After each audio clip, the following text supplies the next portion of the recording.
So అందుకే skills అన్నవి important, practical knowledge అన్నది చాలా ఇంపార్టెంట్.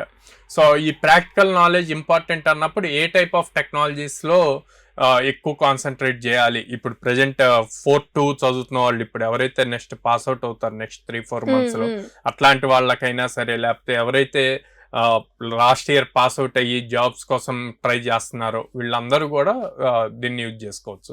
ఏం చేయాలి అంటే రీసెర్చ్ చేయాలి. మనం లింక్డ్ఇన్లో కానీ నౌకరీలో కానీ వాళ్ళకు ఏదైతే టెక్నాలజీ అనుకుంటున్నారో ఆ టెక్నాలజీని సెర్చ్ చేసి ఎన్ని జాబ్స్ ఉన్నాయని చూడాలి. సో రీసెంట్ సర్వే ప్రకారం మనకి full stack developer courses, Python కానీ జావా కానీ, ఇవి 60% ఆఫ్ జాబ్స్ ఉంటాయి అన్నమాట.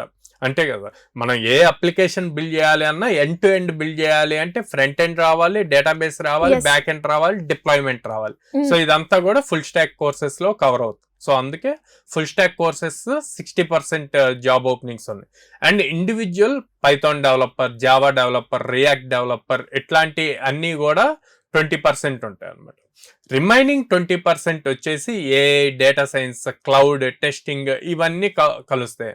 సో అందుకే ఎక్కువగా ఎందులో అయితే ఓపెనింగ్స్ ఉంటున్నాయో వాటి మీద ఫోకస్ చేస్తే వీళ్ళు ఈజీగా జాబ్ తెచ్చుకోవటం స్కోప్ ఎక్కువ ఉంటుంది అన్నమాట.